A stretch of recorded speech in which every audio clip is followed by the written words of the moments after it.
Bonjour, et bienvenue à vous tous. Voici les copies de 2 lettres, des transcriptions militaires top secret, et des notes finales de Matilda O'Donnell Massel-Roy, infirmière dans l'US Army Air Force, affectée au 509e escadron de bombardiers, sur la base militaire aérienne de Roswell au Nouveau-Mexique, en 1947. Dans ces lettres, Matilda O'Donnell Massel-Roy affirme que les transcriptions sont un enregistrement exact d'une série d'entretiens qu'elle a conduit avec un extraterrestre dans l'exercice de ses fonctions d'infirmière de vol au sein de l'US Army Air Force. En juillet et en août 1947, Matilda a interrogé le pilote d'un vaisseau qui s'est écrasé à proximité de Roswell au Nouveau-Mexique, le 8 juillet 1947. Matilda O'Donnell Massel-Roy a gardé pendant 60 ans les documents concernant cet entretien et les a envoyés à un éditeur en 2007. Elle était âgée de 83 ans et savait qu'elle quitterait bientôt cette terre. J'ai étalé sur plusieurs articles et des passages, dont quelques entretiens car le livre est très long. L'extraterrestre, dont l'infirmière parle au féminin, nomme l'éthérien de I, S, B, E, ce qui veut dire en abrégé immortal spiritual ben, être spirituel immortel. Ce qui va suivre est l'extrait d'une lettre de Matilda à l'éditeur. Quand l'information d'un crash parvint à la base, Monsieur Cavitt, un officier du renseignement, me demanda de l'accompagner sur le site du crash en tant que chauffeur de son véhicule, et pour apporter si nécessaire une aide médicale d'urgence à d'éventuels survivants. J'aperçus donc brièvement l'épave d'un vaisseau spatial extraterrestre, ainsi que les restes de plusieurs membres de l'équipage extraterrestre à bord du vaisseau, qui étaient déjà morts. À notre arrivée, j'appris qu'un membre de l'équipage à bord du vaisseau avait survécu au crash et qu'il était conscient et apparemment indemne. L'extraterrestre conscient n'avait pas une apparence exactement semblable à celle des autres. Aucun personnel présent ne pouvait communiquer avec le survivant, car l'être ne communiquait pas verbalement ou par un quelconque signe reconnaissable.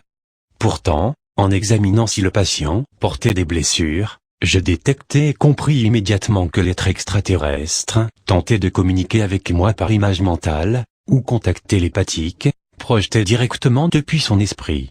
Je rapportai immédiatement ce phénomène à Monsieur Cavitt. Comme aucune autre personne présente ne pouvait capter ces pensées que l'extraterrestre semblait capable et prêt à communiquer avec moi, il fut décidé, après une brève consultation avec un officier gradé, que j'accompagnerais l'extraterrestre survivant dans son transfert à la base. C'était en partie dû au fait que j'étais infirmière et pouvais m'occuper des besoins physiques de l'extraterrestre, et aussi jouer le rôle de présence rassurante. J'étais après tout la seule femme du site et la seule qui n'était pas armée. Je fus par la suite assigné en permanence au rôle de compagne de l'extraterrestre. Ma tâche était de communiquer avec l'extraterrestre et de m'entretenir avec elle et de faire un rapport complet de tout ce que j'allais découvrir aux autorités. On me fournit ensuite des listes spécifiques de questions rédigées pour moi par le personnel militaire et civil, que je devais interpréter, pour l'extraterrestre et enregistrer ensuite les réponses aux questions. J'accompagnais aussi en permanence l'extraterrestre durant les analyses médicales et tous les autres examens auxquels il était soumis par les membres des multiples agences du gouvernement. On me promut au rang de sergent-major, pour améliorer mon niveau de sécurité. Ma solde augmenta aussi en passant de $54 à $138 par mois pour cette affectation si inhabituelle. J'ai mené à bien ces responsabilités du 7 juillet à fin août 1947, date à laquelle l'extraterrestre décéda ou quitta son corps, comme vous le lirez dans mes notes. Bien qu'on ne m'ait jamais laissé entièrement seul avec l'extraterrestre, car il y avait toujours du personnel militaire, des gens de l'agence de renseignement et divers autres officiers présents de temps à autre, j'ai eu un accès et une communication ininterrompue avec l'être extraterrestre pendant presque 6 semaines. Ce qui suit est une vision d'ensemble et un résumé de mes souvenirs personnels de conversation avec le pilote de vaisseau extraterrestre, que j'en suis venu à connaître sous le nom de Earl. Je sens qu'il est de mon devoir aujourd'hui, date anniversaire de sa mort ou de son départ il y a 60 ans, de révéler ce que j'ai appris de mon interaction avec Earl durant ces 6 semaines dans le meilleur intérêt des citoyens de la Terre. Bien qu'ayant servi comme infirmière dans l'Army Air Force, je ne suis ni pilote, ni technicienne. De plus, je n'ai eu aucun contact direct avec le vaisseau spatial ou autre matériel récupéré sur le site du crash à ce moment-là ou par la suite. On doit prendre maintenant en considération que la compréhension de mes communications avec Earl sont basées sur ma propre aptitude subjective à interpréter la signification des pensées et images mentales que j'ai pu percevoir. Notre communication ne s'est pas faite en langage parlé, au sens conventionnel. En fait, le corps de l'extraterrestre n'avait pas de bouche lui permettant de parler. Notre échange était télépathique. Au début, j'avais du mal à comprendre Earl très clairement. Je pouvais capter des images, des émotions et des impressions, mais il m'était difficile de les exprimer verbalement. Après que Earl ait appris la langue anglaise, il lui a été possible de concentrer plus précisément ses idées à l'aide de symboles et d'une interprétation de mots que je pouvais comprendre. Apprendre l'anglais a été une faveur qu'elle m'a accordée. Ce fut plus à mon avantage qu'au sien. À la fin de nos entrevues, et de plus en plus depuis, je me suis retrouvé plus à l'aise avec la communication télépathique. Je suis devenu plus experte pour saisir les pensées de Earl comme si c'étaient les miennes. D'une certaine façon, ses pensées sont devenues mes pensées. Ses émotions sont mes émotions. Cela se limite malgré tout à sa volonté et à son intention de partager son propre univers personnel avec moi. Elle peut être sélective sur le genre de communication que j'ai été autorisé à recevoir d'elle. J'avais déjà passé plusieurs heures avec l'extraterrestre quand elle fut ramenée à la base. Comme je l'ai mentionné, on m'a dit de rester avec elle, car j'étais la seule personne de nous tous qui pouvait comprendre ses messages. Je ne comprenais pas ma capacité à communiquer avec l'être. Je n'avais jamais fait auparavant d'expérience de communication télépathique avec quiconque. La communication non verbale vécue était comme la compréhension qu'on pourrait avoir quand un petit enfant ou un chien tente de vous faire comprendre quelque chose, mais en beaucoup plus direct et puissant. Même si aucun mot n'était dit, ou de signe manifesté, l'intention des pensées était évidente pour moi. J'ai réalisé plus tard que, bien qu'ayant reçu l'idée, je n'interprétais pas forcément sa signification exacte. Je pense que l'être extraterrestre ne voulait pas discuter de questions techniques, en raison de la nature de son statut d'officier et de pilote, ayant le devoir de maintenir la sécurité et la confidentialité requises par sa propre unité ou organisation. Tout soldat capturé par l'ennemi dans l'exercice de ses fonctions a bien sûr le devoir de garder une information vitale, même pendant un interrogatoire ou sous la torture. Mais j'ai toujours senti malgré tout que l'extraterrestre ne cherchait pas vraiment à me cacher quoi que ce soit. Je n'ai jamais ressenti cela. Ce qu'elle me communiquait m'a toujours paru honnête et sincère. Mais je suppose qu'on ne peut jamais être sûr à 100%. J'ai nettement senti que je partageais un lien unique avec l'extraterrestre. C'était une sorte de confiance ou d'empathie qu'on a avec un patient ou un enfant. Je pense que c'est parce que l'extraterrestre a pu capter que je m'intéressais vraiment à elle et n'avais aucune intention malfaisante à son égard, ni n'aurait permis qu'on lui fasse du mal, dans la mesure de mes moyens. Je parle de l'extraterrestre en disant elle. En fait, l'être n'était sexualisé en aucune façon, aussi bien sur le plan physiologique que physique. Elle avait une présence et un comportement plutôt féminin. Pourtant, en termes de physiologie, l'être était asexué et ne présentait aucun organe reproducteur interne ou externe. Son corps faisait plus penser à celui d'une poupée ou d'un robot. Il n'y avait aucun organe interne, car le corps n'était pas fait de cellules biologiques. Il n'y avait pas de système de circuit ou de système nerveux qui parcourait son corps, mais je ne comprenais pas comment tout cela fonctionnait. En stature et en apparence, le corps était très petit. Une taille d'environ 1 mètre. La tête était anormalement grosse par rapport aux bras, aux jambes et au torse, qui étaient fins. Il y avait 3 doigts sur chacune des 2 mains et des 2 pieds, qui étaient plus ou moins préhensiles. La tête ne présentait aucun nez, ou bouche, ou oreille, fonctionnelle. J'ai su ensuite qu'un officiel de l'espace n'en a pas besoin car l'espace n'a pas d'atmosphère conductrice du son. C'est pourquoi le corps ne contient pas d'organes sensoriels auditifs. Il n'a pas besoin non plus de consommer de nourriture, d'où l'absence de bouche. Les yeux étaient très grands. Je n'ai jamais pu déterminer le degré exact d'acuité visuelle dont les yeux étaient capables, mais j'ai observé que son sens de la vue devait être extrêmement affiné. Je pense que la pupille des yeux, très sombre et opaque, pouvait aussi détecter des ondes ou des particules au-delà du spectre lumineux. Je suppose que cela pouvait inclure la gamme entière du spectre électromagnétique, mais je n'en suis pas sûr. Quand l'être me regardait, son regard semblait pénétrer jusqu'au fond de moi, comme s'il avait une vision au rayon X. Je trouvais cela un peu embarrassant au début, jusqu'à ce que je réalise qu'il n'y avait aucune intention sexuelle. En fait, je me demande si elle s'était même demandé si j'étais un homme ou une femme. Il devint tout à fait évident en très peu de temps passé avec l'être que son corps n'avait pas besoin d'oxygène, de nourriture ou d'eau, ni d'aucune source extérieure de nutrition ou d'énergie. Comme je l'appris plus tard, cet être se procurait sa propre énergie pour animer et faire fonctionner son corps. Cela faisait un peu bizarre au début, mais je m'habituais à cette idée. C'est un corps vraiment très simple. Comparé au nôtre, il n'y a pas grand-chose.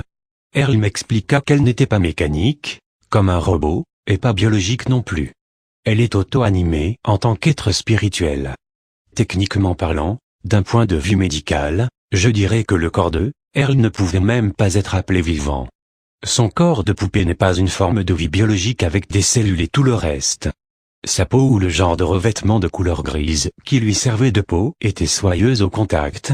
Le corps était hautement tolérant aux changements de température, aux conditions atmosphériques et à la pression. Les membres étaient plutôt frêles, sans musculature. Dans l'espace, il n'y a pas de gravité, donc très peu de force musculaire est nécessaire. Le corps était utilisé presque entièrement dans un vaisseau spatial ou dans des environnements sans gravité. Comme la Terre a une forte gravité, le corps ne pouvait pas se déplacer très bien car les jambes n'étaient pas vraiment adaptées à ce but. Les pieds et mains étaient cependant très flexibles et agiles. La nuit précédant mon premier entretien avec l'extraterrestre, la zone s'était transformée en une ruche bourdonnante d'activité. Il y avait une douzaine d'hommes travaillant à installer des lampes et un équipement de prise de vue. Une caméra avec micro et un enregistreur audio furent aussi installés dans la pièce d'interview. Je ne comprends pas pourquoi il fallait un micro, puisqu'il n'y avait aucune communication verbale possible avec l'extraterrestre. Il y avait aussi un sténographe et plusieurs personnes s'activant sur des machines à écrire. Je fus informé qu'un interprète expert en langue étrangère et qu'une équipe de décryptage avait été envoyée par avion à la base pendant la nuit pour m'assister dans mes efforts de communication avec l'extraterrestre. Il y avait aussi du personnel médical, des spécialistes en domaines variés, pour examiner l'extraterrestre. Et un professeur de psychologie était là pour aider à formuler les questions et à interpréter les réponses. Comme je n'étais qu'infirmière, je n'étais pas considérée comme une interprète qualifiée, même si j'étais la seule ici à pouvoir comprendre tout ce que pensait l'extraterrestre. Il y eut de nombreuses conversations entre nous par la suite. Chaque entretien aboutit à une meilleure compréhension entre nous, comme j'en discuterai ensuite dans mes notes. Voici la première transcription avec les réponses à une liste de questions données par l'officier du renseignement de la base, dont j'ai fait un compte-rendu immédiat au sténographe après à l'entretien. Ceci sont les questions posées par l'officier du renseignement de la base. Question: êtes-vous blessé? Réponse: non. Question: de quelle assistance médicale avez-vous besoin? Réponse: d'aucune. Question: avez-vous besoin de nourriture ou d'eau ou d'une autre substance? Réponse: non. Question: avez-vous un quelconque besoin d'environnement, comme la température de l'air, le contenu chimique de l'atmosphère, la pression de l'air, ou l'élimination de déchets? Réponse: non. Je ne suis pas un être biologique. Question: votre corps ou vaisseau spatial contient-il des germes ou une contamination qui pourrait nuire aux humains ou à d'autres formes de vie terrestre? Réponse: pas de germes dans l'espace. Question: votre gouvernement sait-il que vous êtes ici? Réponse: pas pour l'instant. Question: d'autres de votre espèce vont-ils venir vous chercher? Réponse: oui. Question: quelle est la capacité des armes de votre peuple? Réponse: très destructrice. Je ne saisissais pas la nature exacte du genre d'arme ou d'armement qu'il pouvait posséder, mais je n'ai pas senti d'intention malveillante dans sa réponse, juste l'énoncé d'un fait. Question: pourquoi votre vaisseau s'est-il écrasé? Réponse: il a été pris dans une décharge électrique de l'atmosphère, qui nous a fait perdre le contrôle. Question: pourquoi votre vaisseau se trouvait-il dans cette zone? Réponse: pour enquêter sur les nuages qui brûlent, radiation, explosion. Question: comment vole votre vaisseau? Réponse: on le contrôle par l'esprit. Répond à des commandes mentales. esprit ou commande mentale sont les seuls mots anglais qui me sont venus pour décrire l'idée. Leur corps, et je le pense, le vaisseau, sont reliés à eux directement par une sorte de système nerveux électrique qu'ils contrôlent par la pensée. Question: comment vos congénères communiquent-ils entre eux? Réponse: par l'esprit, la pensée. Les mots esprit et pensée combinés sont les mots anglais les plus proches que j'ai trouvés à ce moment-là pour décrire l'idée. Cependant, il était tout à fait évident pour moi qu'ils communiquaient par l'esprit, juste comme elle le faisait avec moi. Question: avez-vous un langage écrit ou des symboles pour communiquer? Réponse: oui. Question: de quelle planète venez-vous? Réponse: le foyer, berceau, le monde du domaine. Comme je ne suis pas astronome, je n'ai aucun moyen de penser en termes d'étoiles, galaxies, constellations et directions dans l'espace. L'impression reçue est celle d'une planète au centre d'un immense amas de galaxies qui est pour eux leur foyer, ou berceau. Le mot domaine est le mot le plus approximatif pour décrire son concept, ses images et idées sur son origine. On pourrait facilement parler de territoire ou de royaume. Je suis pourtant sûr que ce n'était pas juste une planète ou un système solaire ou un amas d'étoiles, mais un nombre énorme de galaxies. Question: votre gouvernement va-t-il envoyer des représentants pour rencontrer nos dirigeants? Réponse: non. Question: quelles sont vos intentions concernant la Terre? Réponse: préserver, protéger la propriété du domaine en question. Question: qu'avez-vous appris sur les gouvernements de la Terre et les installations militaires? Réponse: médiocrité, faiblesse. Destruction de la planète. Question: pourquoi votre peuple ne s'est-il pas fait connaître aux habitants de la Terre? Réponse: regardez, observez. Pas de contact. J'ai eu l'impression que le contact avec les gens de la Terre n'était pas permis, mais je n'ai pas trouvé le mot ou l'idée qui communiquait l'impression reçue. Ils nous observent simplement. Question: votre peuple a-t-il déjà visité la Terre? Réponse: observation périodique, répétée. Question: depuis combien de temps connaissez-vous la Terre? Réponse: bien longtemps avant les humains. Je ne suis pas sûr si le mot préhistorique aurait été plus adapté, mais c'était manifestement une très longue période de temps avant l'évolution de l'humanité. Question: que savez-vous de l'histoire de la civilisation de la Terre? Réponse: peu d'intérêt, attention. Petite période de temps. La réponse à cette question me semblait très vague. J'ai cependant perçu qu'il ne portait pas grand intérêt à l'histoire de la Terre, ou qu'il n'y avait pas accordé une grande attention. Ou peut-être, je ne sais pas. Je n'ai pas réellement reçu de réponse à cette question. Question: pouvez-vous nous décrire votre monde? Réponse: endroit de civilisation, culture, histoire. Grande planète. Richesse, ressources permanentes. Ordre. Pouvoir. Connaissance, sagesse. 2 étoiles. 3 lunes. Question: quel est l'état de développement de votre civilisation? Réponse: ancien. Des trillions d'années. Toujours. Au-dessus de toutes les autres. Plan. Programme. Progrès. Gagner. But, idée élevée. J'utilise le nombre trillion parce que je suis sûr que l'idée était un nombre plus grand que plusieurs milliards. L'idée de la durée de temps qu'elle m'a communiquée me dépasse.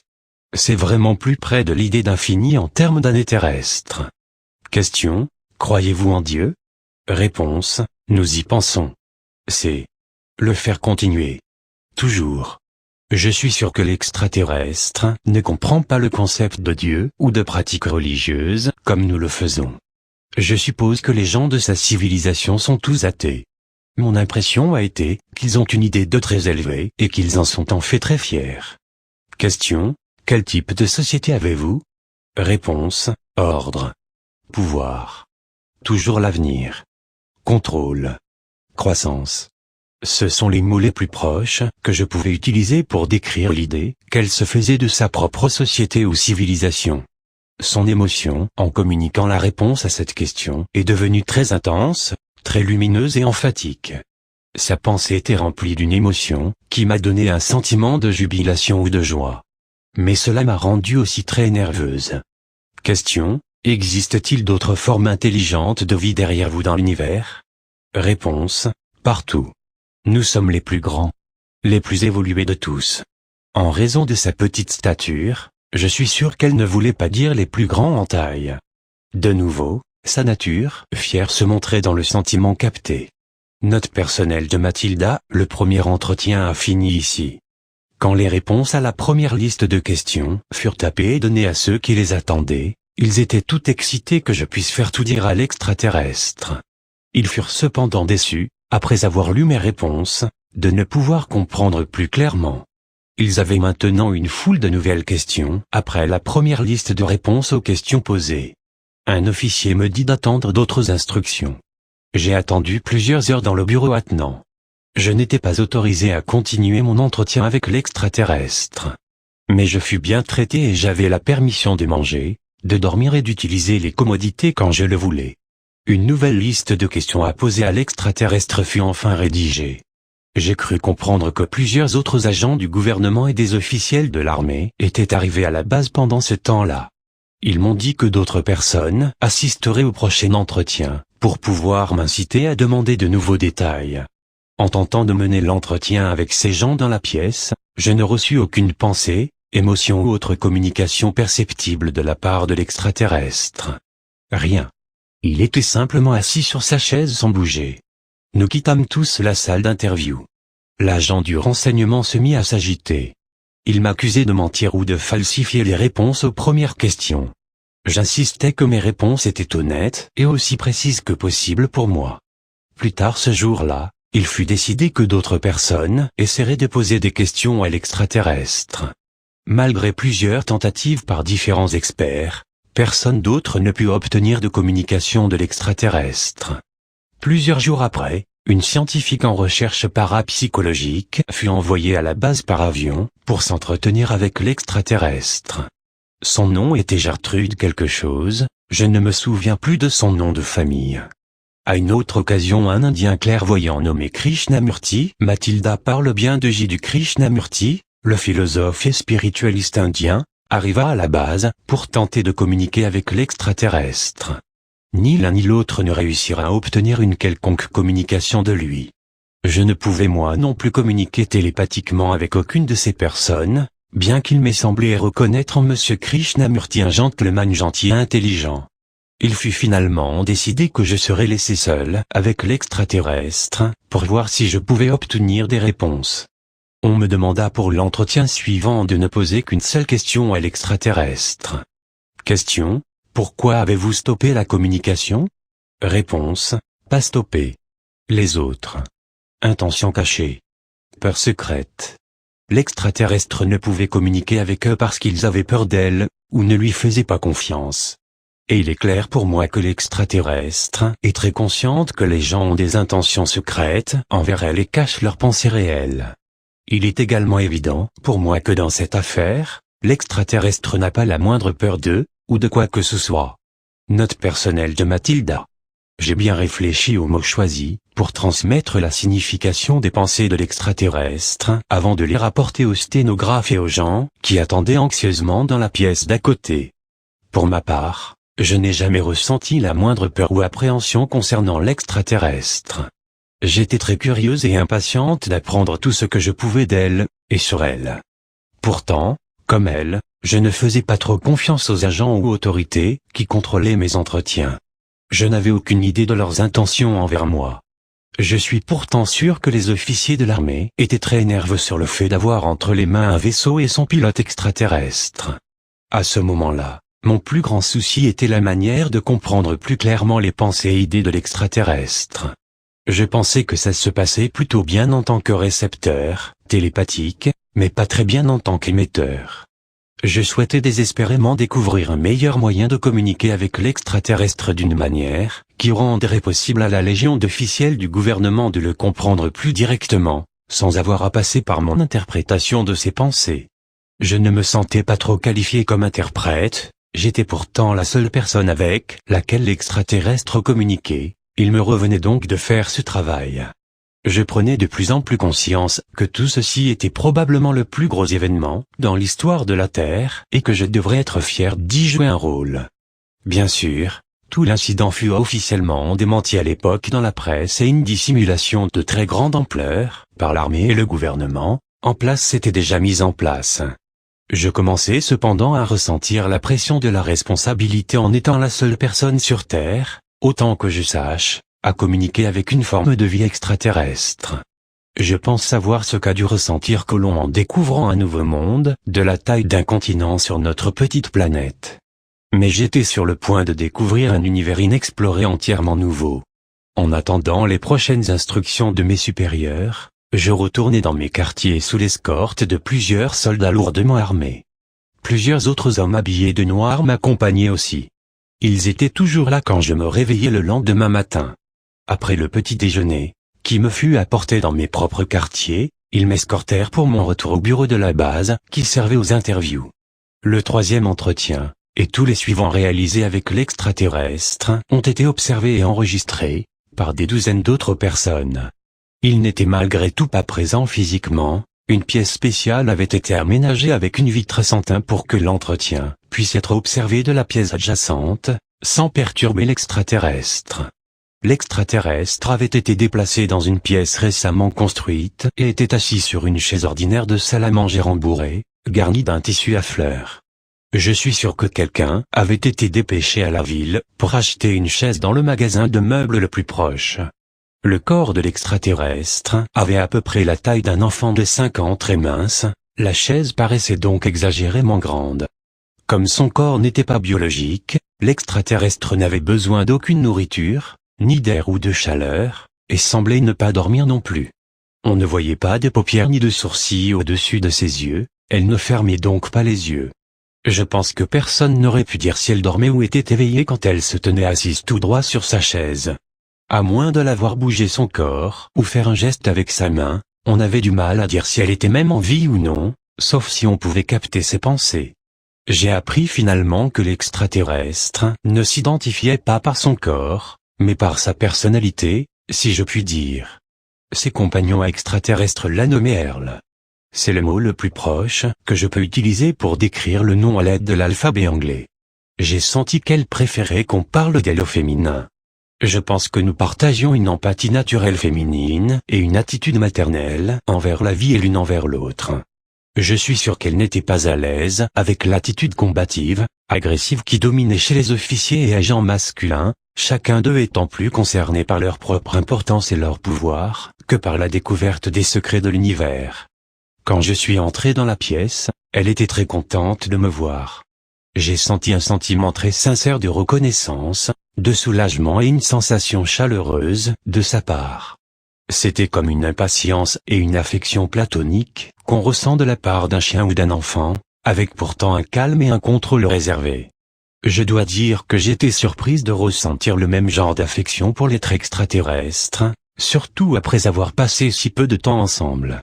J'étais heureuse de pouvoir continuer mes entretiens avec elle malgré toute l'attention portée par le flot de gens du gouvernement et de l'armée qui étaient arrivés à la base. Voici les réponses à la nouvelle liste de questions. Question: pouvez-vous lire les langues terrestres ou les écrire? Réponse: non. Question: comprenez-vous les nombres et les mathématiques? Réponse: oui. Je suis officier, pilote, ingénieur.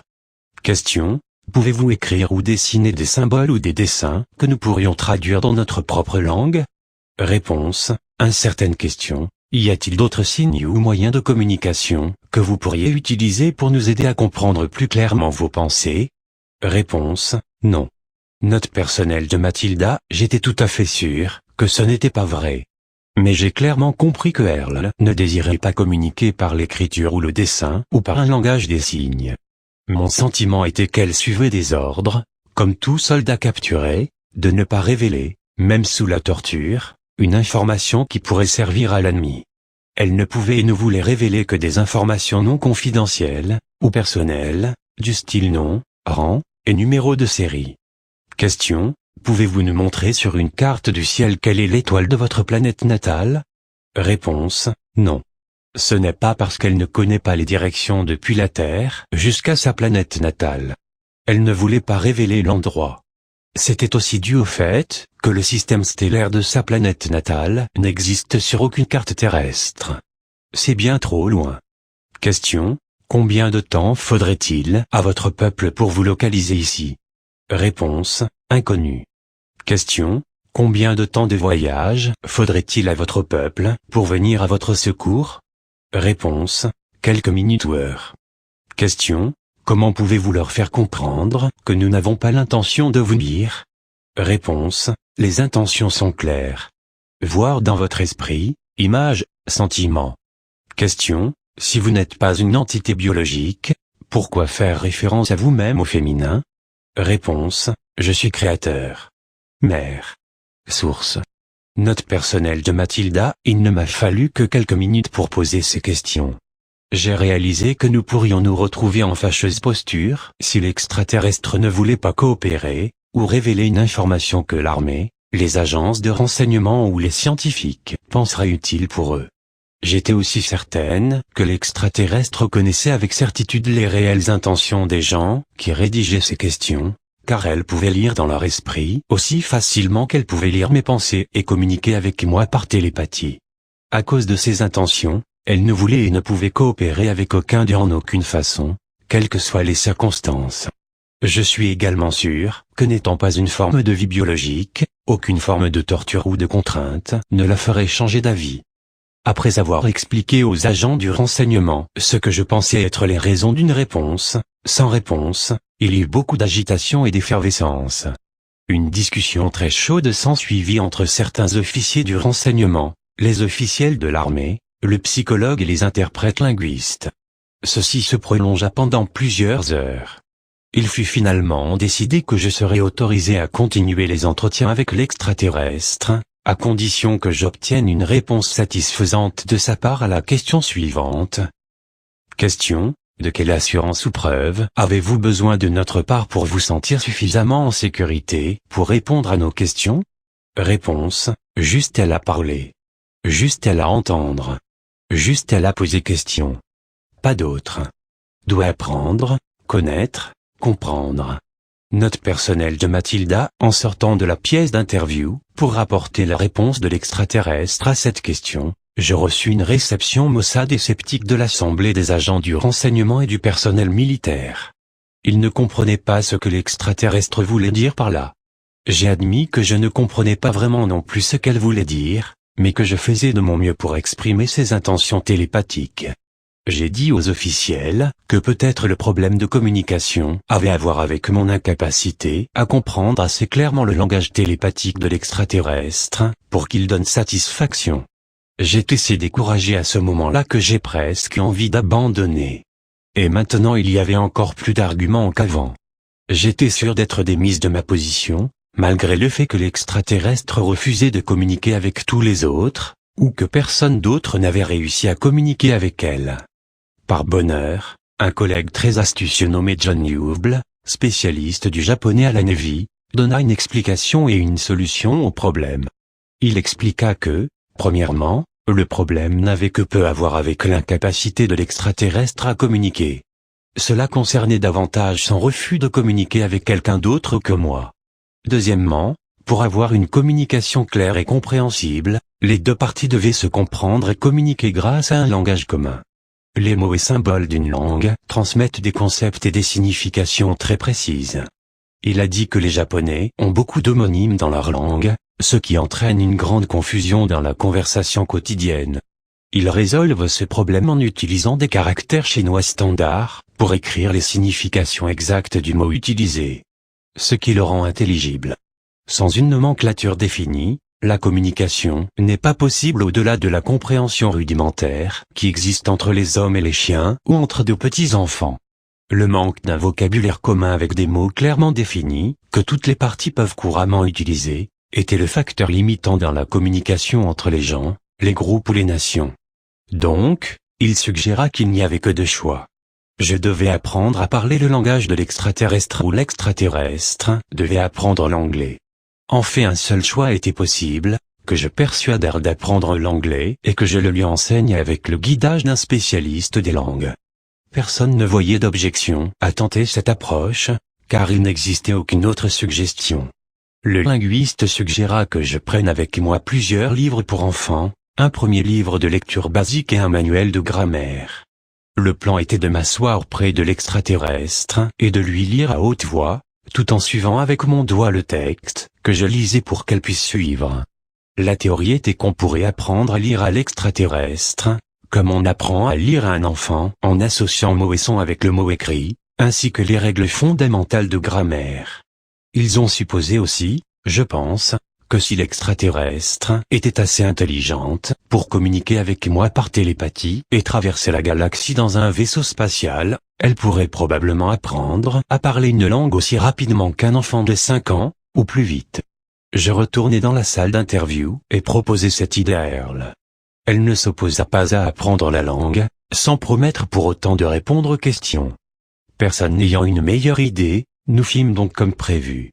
Je résume le chapitre 6 et le début du chapitre 7. Earl a très rapidement appris l'anglais, mais Mathilda pense qu'elle connaissait déjà plus de choses sur les cultures et l'histoire de la Terre qu'elle n'a voulu l'admettre en démarrant son apprentissage. 15 jours après son arrivée à la base, elle était bien plus cultivée que Mathilda et ce fut elle qui devint le professeur et Mathilda l'élève. Le 24 juillet, elle déclara qu'elle était prête à parler. « De quoi aimerais-tu parler, Earl ?» demandai-je. Je fais partie de la force d'expédition du domaine dans ce secteur de l'espace depuis plusieurs milliers d'années. Je n'ai cependant pas eu de contact intime avec les êtres de la Terre depuis 5965 avant cette ère. Ce n'est pas ma première fonction d'interagir avec les habitants des planètes au sein du domaine. Je suis officier, pilote et ingénieur, avec de nombreuses tâches à remplir. Bien que parlant couramment 347 autres langues du domaine, je n'ai néanmoins pas été exposé à votre langue, l'anglais. La dernière langue terrestre dans laquelle j'ai conversé était la langue sanscrite des hymnes védiques. À cette époque j'étais membre d'une mission envoyée pour enquêter sur la perte d'une base du domaine située dans l'Himalaya. Un bataillon entier d'officiers, de pilotes, de personnel de communication et d'administration disparurent et la base a été détruite. Il y a plusieurs millions d'années j'ai été formé et j'ai servi en tant qu'officier d'investigation, d'évaluation des données et de développement de programmes pour le domaine. Comme j'avais de l'expérience dans cette technologie, je fus envoyé sur Terre avec une équipe de recherche. L'une de mes tâches impliquait d'interroger la population humaine qui habitait à l'époque la zone voisine. De nombreuses personnes de cette région avaient rapporté des visions de Vimana ou de vaisseaux spatiaux dans le secteur. Après un délai logique pour recueillir des preuves, des témoignages, des observations, ainsi que l'absence de certaines autres preuves, j'ai conduit mon équipe à découvrir qu'il existait toujours des vaisseaux et des installations de l'Ancien Empire. Par ce terme d'Ancien Empire, Earl désigne les forces qui tiennent sous contrôle une grande partie de la galaxie et gardent les terrestres en esclavage par diverses manipulations dans ce système solaire, dont nous étions complètement ignorants. Vous et moi étions incapables de communiquer avec votre langue, parce que je n'ai pas personnellement été exposé à votre langue. Maintenant que j'ai parcouru les livres et le matériel que vous m'avez fournis, ces données ont été relayées à notre station spatiale de cette région et traitées par notre officier de communication dans nos ordinateurs. Elles ont été traduites dans ma propre langue et renvoyées vers moi dans un contexte avec lequel je peux penser. J'ai aussi reçu des informations additionnelles de dossiers stockés dans nos ordinateurs concernant la langue anglaise et les enregistrements du domaine sur la civilisation de la Terre. Je suis maintenant prêt à vous donner certaines informations que je pense être de grande valeur pour vous. Je vous dirai la vérité. Bien que la vérité soit à mettre en rapport avec toute autre vérité, je souhaite partager avec vous, aussi honnêtement et précisément que possible, la vérité telle que je la vois, dans les limites de mon intégrité à moi-même, à ma race et sans violer mes obligations à l'organisation, que je sers et que j'ai juré de soutenir et protéger. Ok, ai-je pensé. Répondras-tu aux questions de la galerie maintenant? Non. Je ne répondrai pas aux questions. C'est à toi que je fournirai une information, qui je pense sera bénéfique au bien-être des êtres spirituels immortels, qui composent l'humanité, et qui encouragera la survie de toutes les myriades de formes de vie et de l'environnement terrestre, car c'est une partie de ma mission d'assurer la préservation de la Terre. Personnellement, c'est ma conviction que tous les êtres conscients sont des êtres spirituels immortels. Ceci inclut les êtres humains. Dans un but de précision et de simplicité, j'utiliserai le terme fabriqué de en anglais Immortal Spiritual Being. comme la nature primordiale d'un être immortel, et de vivre dans un état intemporel d'existence, et la seule raison de son existence est qu'il se décide à être. Peu importe son état modeste dans la société, chaque I, B, mérite le respect et d'être traité comme j'aimerais l'être par les autres. Chaque personne sur Terre continue d'être un I, B, qu'il soit ou non conscient du fait. Mathilda ayant du mal avec l'idée d'immortalité, R lui fait vivre quelques expériences, comme une sortie hors de son corps, pour qu'elle prenne conscience qu'elle n'est pas son corps. Suite de la transcription de l'entretien, R me donna les raisons de sa venue sur Terre, et de sa présence dans la zone du 509e escadron de bombardiers.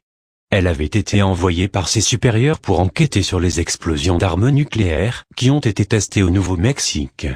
Ses supérieurs lui ont demandé de rassembler des informations sur l'atmosphère, qui pourraient servir à déterminer l'étendue des radiations et la nuisance potentielle qui pourrait être causée à l'environnement.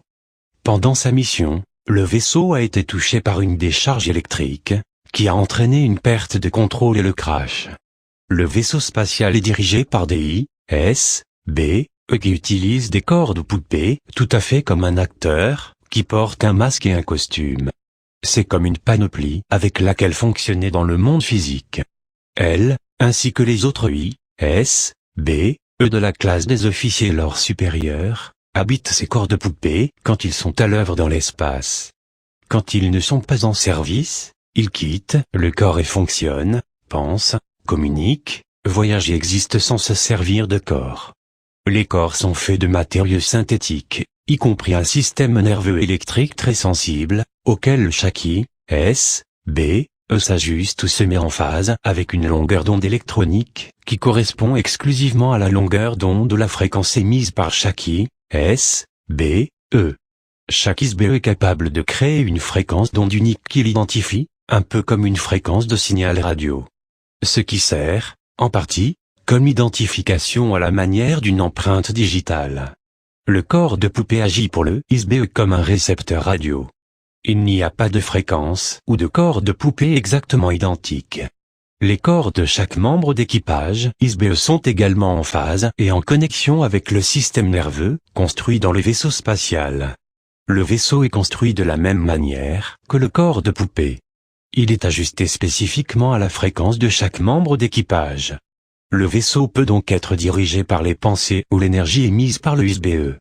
C'est vraiment un système de contrôle très simple et direct. Il n'y a ainsi aucun équipement compliqué de contrôle ou de navigation à bord du vaisseau. Il fonctionne comme une extension des ISBE. Quand la décharge électrique a touché le vaisseau, elle a entraîné un court-circuit et les a par conséquent déconnectés momentanément du contrôle du navire, ce qui a provoqué son écrasement. RLT est toujours officier, pilote et ingénieur d'une force expéditionnaire faisant partie d'une civilisation intergalactique qu'il nomme le Domaine. Cette civilisation contrôle un vaste nombre de galaxies, d'étoiles, de planètes, de lunes et d'astéroïdes dans une zone de l'espace qui occupe approximativement un quart de l'univers physique tout entier. La mission continue de son organisation est de sécuriser, contrôler et étendre le territoire et les ressources du domaine. Elle souligna que leurs propres activités étaient très semblables en de nombreuses façons à celles des explorateurs européens qui découvrirent et réclamèrent le Nouveau Monde pour le Saint-Père, le Pape et pour les rois d'Espagne, du Portugal et plus tard de la Hollande, de l'Angleterre, de la France etc. L'Europe tira bénéfice de la propriété acquise sur les indigènes. Cependant, on n'a jamais consulté les indigènes ni demandé leur permission pour faire partie du domaine des nations européennes, et les soldats et les prêtres qui furent envoyés pour s'emparer du territoire et des richesses l'ont fait pour faire avancer leurs intérêts. Elle disait qu'elle avait lu dans un livre d'histoire que le roi d'Espagne regrettait le traitement brutal des indigènes par ses soldats. Il redoutait un châtiment des dieux qu'il vénérait, comme il est décrit dans les testaments de la Bible. Il demanda au pape de préparer un acte appelé la requête, qui était supposé être lu à chaque indigène nouvellement rencontré. Le roi espérait que l'acte, qu'il soit ou non accepté par les indigènes, l'absoudrait de toute responsabilité pour le massacre et la mise en esclavage de ces gens. Il se servit de cet acte comme justification pour la confiscation de leurs terres et possessions par les soldats et les prêtres du pape. Le pape semblait apparemment ne pas avoir de sentiment de culpabilité dans l'affaire. Earl pensait que ce genre d'action était celle d'un lâche et qu'il n'est pas surprenant que le territoire de l'Espagne ait diminué si rapidement. Le roi mourut juste quelques années plus tard et son empire fut intégré à d'autres nations. Earl disait que ce comportement ne se produit pas dans le domaine.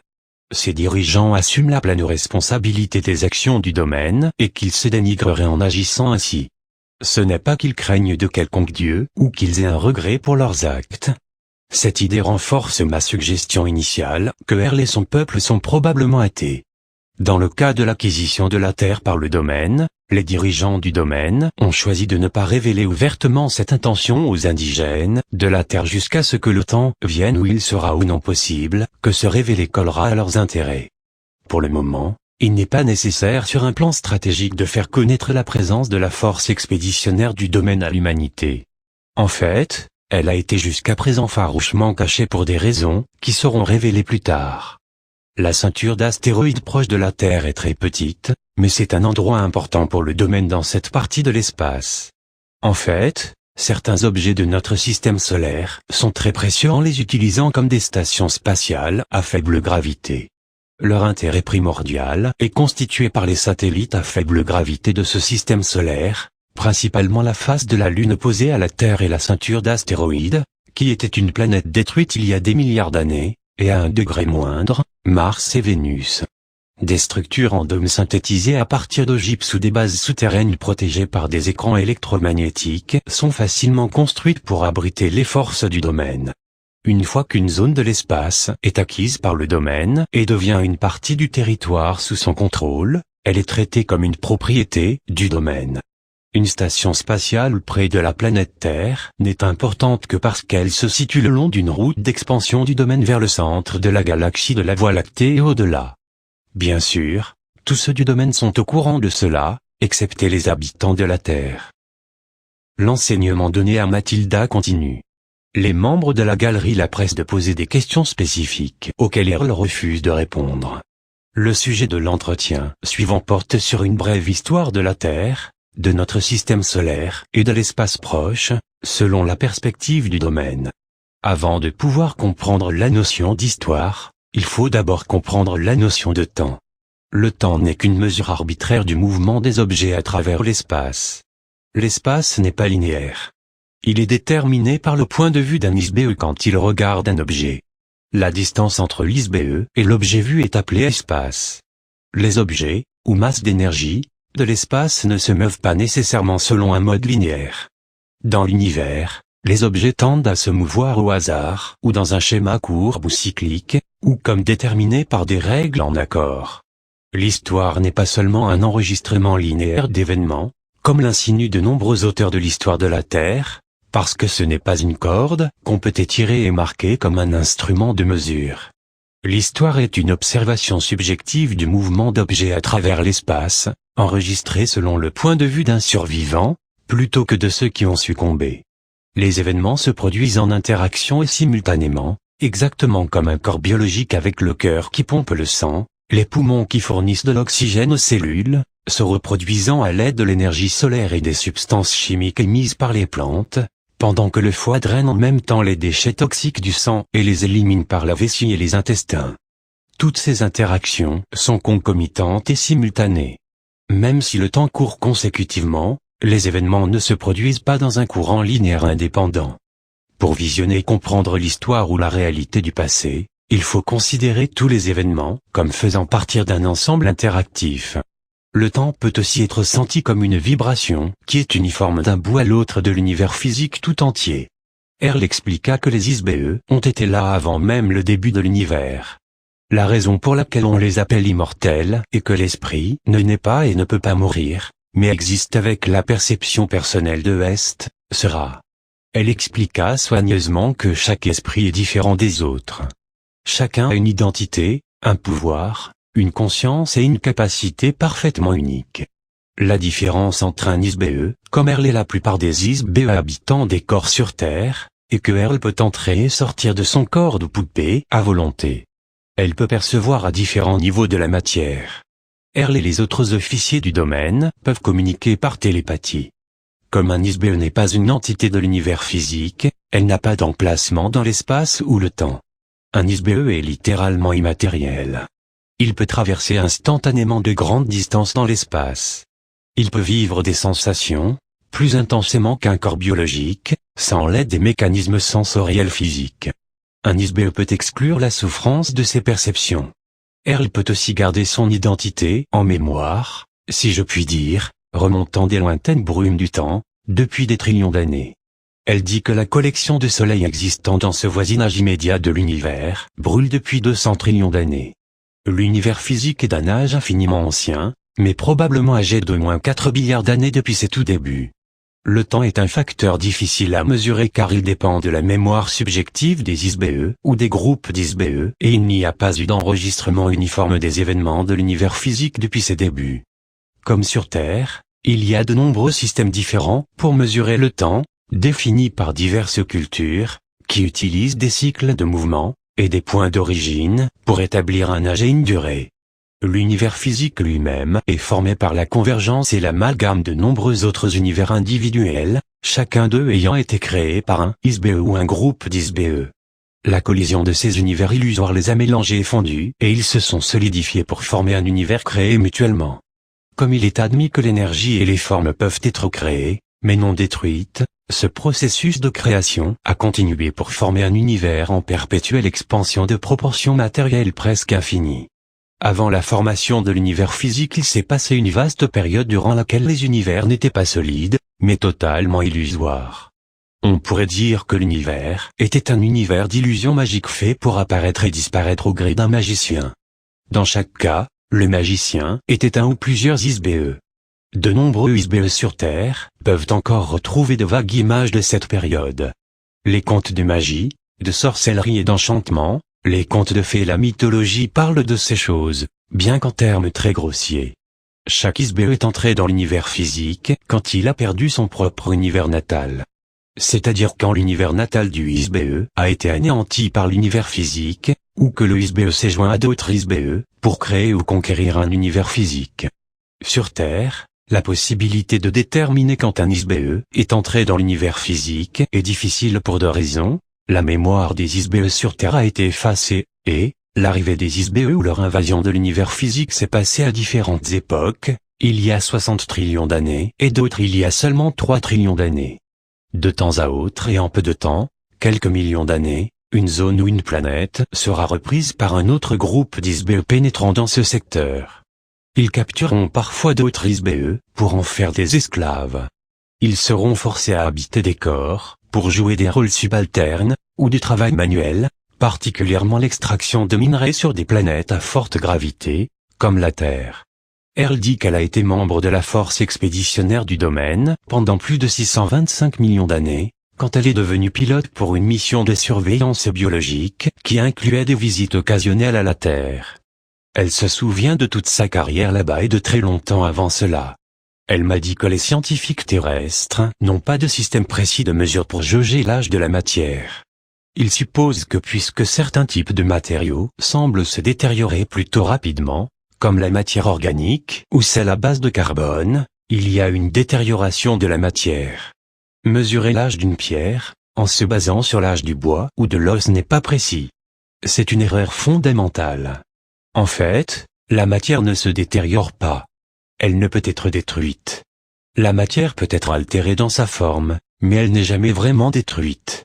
Le domaine a mené une surveillance périodique des galaxies dans ce secteur de l'univers depuis le développement des technologies de voyage dans l'espace, il y a 80 trillions d'années environ.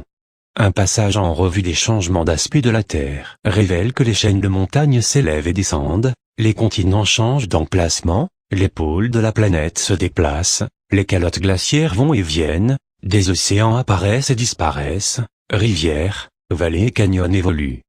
Dans tous les cas, la matière est la même. C'est toujours le même sable. Toute forme et substance est faite du même matériau basique, qui ne se détériore jamais. Note personnelle de Mathilda, j'ai un mal fou à tenter d'imaginer le degré d'avancement qu'a pu atteindre une civilisation, sur le plan technologique et mental, après des trillions d'années. Il n'y a qu'à penser à l'avancement de notre pays aujourd'hui en seulement 150 ans. Transcription officielle de l'interview, elle me décrivit les capacités d'un officier ISBE du domaine et m'en démontra une en contactant télépathiquement, un officier en communication du domaine qui est en station dans la ceinture d'astéroïdes. La ceinture d'astéroïdes se compose de milliers de morceaux brisés d'une planète qui existait autrefois entre Mars et Jupiter. Elle sert de point de lancement de faible gravité pour le départ de voyages spatiaux vers le centre de notre galaxie. Elle demanda à ce que cet officier consulte une information stockée dans les dossiers du domaine à propos de l'histoire de la Terre. Elle demanda à l'officier en communication d'alimenter Earl avec cette information. Ce qu'il fit immédiatement. En se basant sur les informations stockées dans les dossiers du domaine, Earl put me donner une brève vue d'ensemble ou leçon d'histoire. J'ai traduit un autre passage où l'extraterrestre évoque la civilisation des pyramides et développe la notion d'emprisonnement des I.S.B.E. La véritable histoire de la Terre est très bizarre. Elle est tellement dénuée de sens qu'elle apparaît improbable aux terriens qui tentent de l'étudier. Il y manque une myriade d'informations vitales. On y a arbitrairement introduit des quantités d'anachronismes et de mythologie. La nature instable de la Terre elle-même recouvre, noie, mélange et détruit les preuves physiques au fur et à mesure de ses cycles. Ces facteurs, associés à une amnésie et à des suggestions post-hypnotiques, à de fausses apparences et à une manipulation secrète, rend la reconstitution des origines factuelles des civilisations terrestres et leur histoire virtuellement indéchiffrable. Tout chercheur, même brillant, est condamné à s'enliser dans un bourbier de suppositions peu concluantes, d'hypothèses impraticables et de perpétuels mystères. Comme le domaine ne souffre pas de ces afflictions, ayant l'avantage de la mémoire, de la longévité et d'un point de vue extérieur, j'ajouterai quelques clarifications à votre connaissance fragmentaire de l'histoire terrestre. Voici certaines dates et événements non mentionnés dans les livres d'histoire de la Terre. Ces dates sont importantes car elles fournissent des informations sur les influences sur Terre de l'Ancien Empire et du domaine. Bien qu'ayant assisté au cours des centaines d'années précédentes à plusieurs réunions d'information organisées par notre personnel de mission sur l'historique général de la Terre, je me baserai principalement sur des données d'archives capturées après notre invasion du quartier général planétaire de l'Ancien Empire.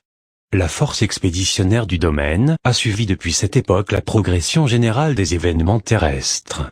Comme je l'ai mentionné, le domaine a choisi dans certains cas d'intervenir dans certaines affaires terrestres, pour assurer un succès à long terme de nos plans d'expansion. Bien qu'en soi le domaine ne prête pas un intérêt à la Terre, ni à la population d'I.S.B.E. de cette planète, nous assurer que les ressources de la Terre ne sont pas détruites ou dénaturées sert nos intérêts. À cet effet, certains officiers du domaine ont été envoyés de temps à autre sur Terre en mission de reconnaissance pour assembler des informations.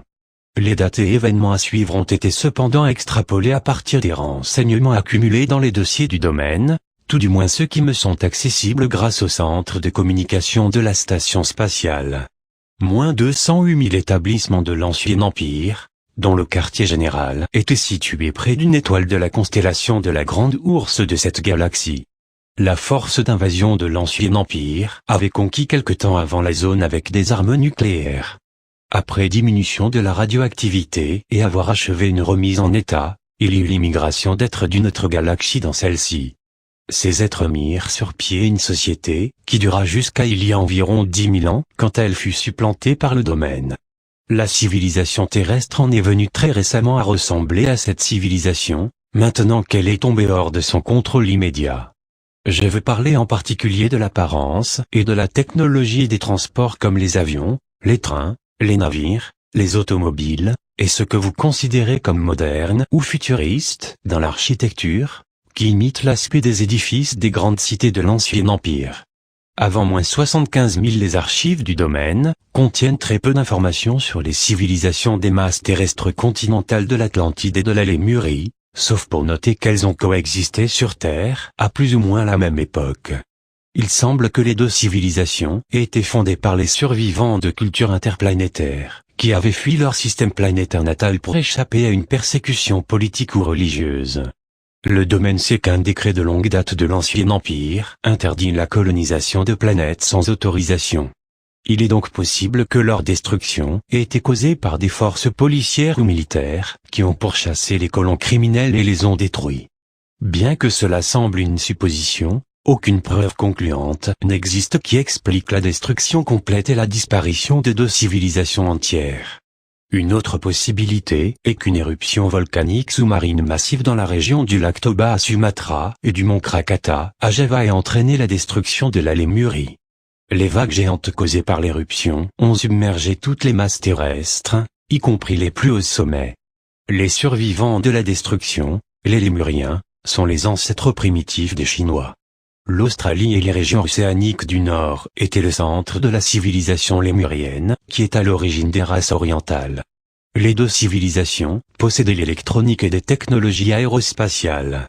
Il semblerait que l'éruption volcanique ait rejeté une masse tellement énorme de roches en fusion, que le vide qui en a résulté sous la croûte terrestre a entraîné l'effondrement de grandes zones de masse terrestre sous les océans. Les régions continentales occupées par les deux civilisations ont été recouvertes de matériaux volcaniques et ensuite submergées, ne laissant que très peu de preuves de leur existence en dehors des légendes parlant d'un déluge mondial qu'on retrouve dans toutes les cultures de la Terre, et des survivants qui sont à l'origine des races et cultures orientales. Ce type d'explosion volcanique colossale emplit la stratosphère de gaz toxiques qui sont charriés tout autour de la planète.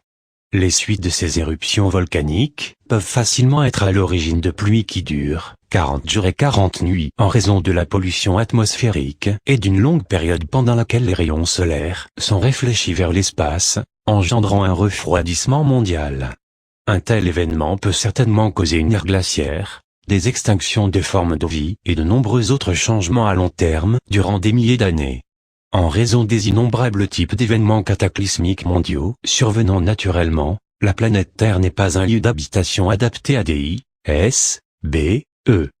Par ailleurs, il y a eu d'occasionnels cataclysmes mondiaux engendrés par les ISBE comme celui qui a détruit les dinosaures il y a plus de 70 millions d'années.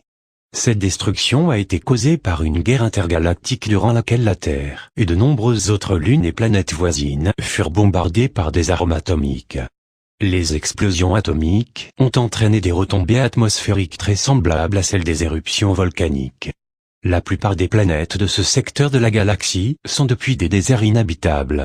La Terre est indésirable pour de nombreuses autres raisons: gravité élevée et atmosphère dense, inondations, séismes, volcans, déplacement des pôles, dérive des continents, impact de météores, changements climatiques et atmosphériques, pour n'en citer que quelques-unes.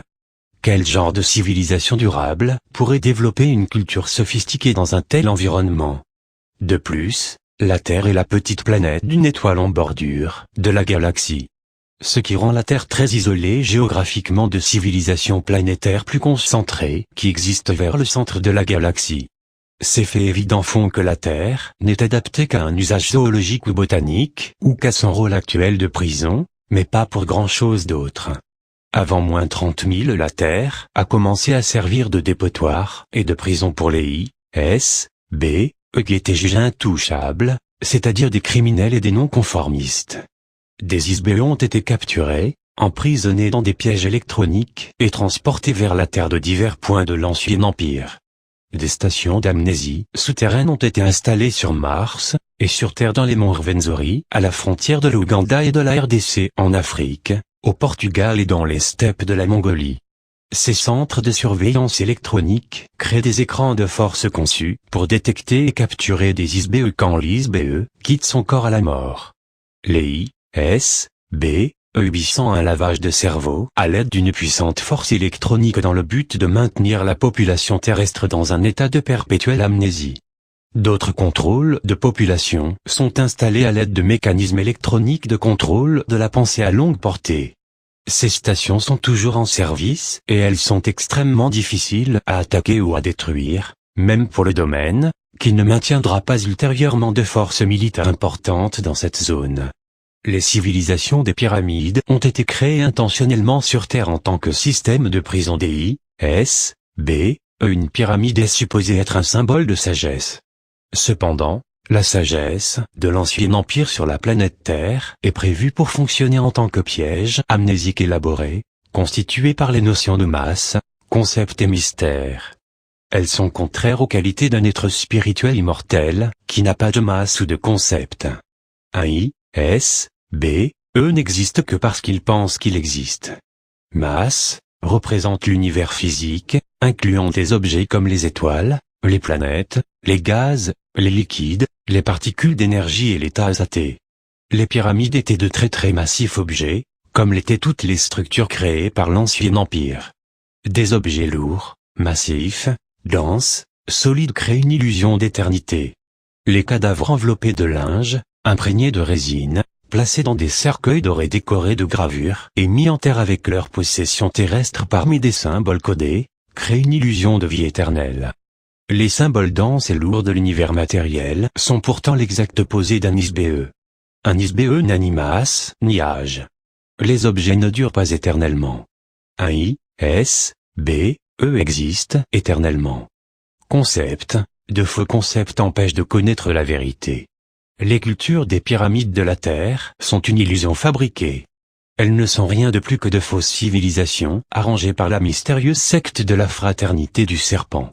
De faux concepts ont été inventés pour créer l'illusion d'une fausse société, pour renforcer davantage le mécanisme d'amnésie parmi les résidents du système carcéral de la Terre. Mystère, il est construit sur des mensonges et des demi-vérités. Les mensonges entraînent la durabilité, parce qu'ils altèrent les faits, que constituent les dates exactes, les lieux et les événements. Quand la vérité est connue, le mensonge ne persiste plus. Si l'exacte vérité est révélée, ce n'est plus un mystère.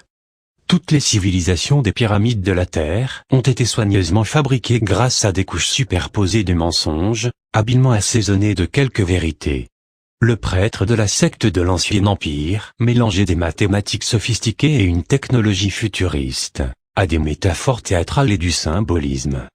Tout ceci n'est qu'une complète fabrication de vérités, dont l'aspect esthétique et le mystère servent d'amorçage.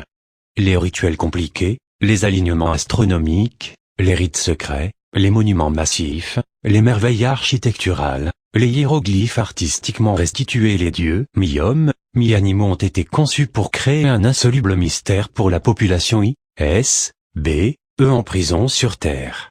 Le mystère détourne l'attention de la vérité sur le fait que les I, S, B, E en prison sur Terre.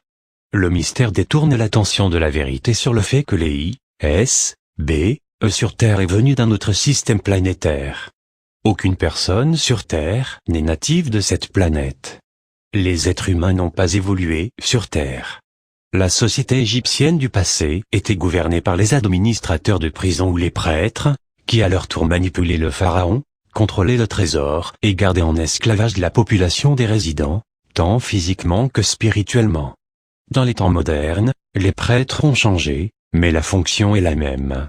Aujourd'hui cependant, les prêtres sont également des prisonniers. Le mystère renforce les murs de la prison. L'Ancien Empire craignait que les I, S, B, E de la Terre puissent retrouver la mémoire. À cet effet, l'une des fonctions premières des prêtres de l'Ancien Empire est d'empêcher les I, S, B, E de se rappeler qui ils sont vraiment, comment ils sont arrivés sur Terre, d'où ils viennent.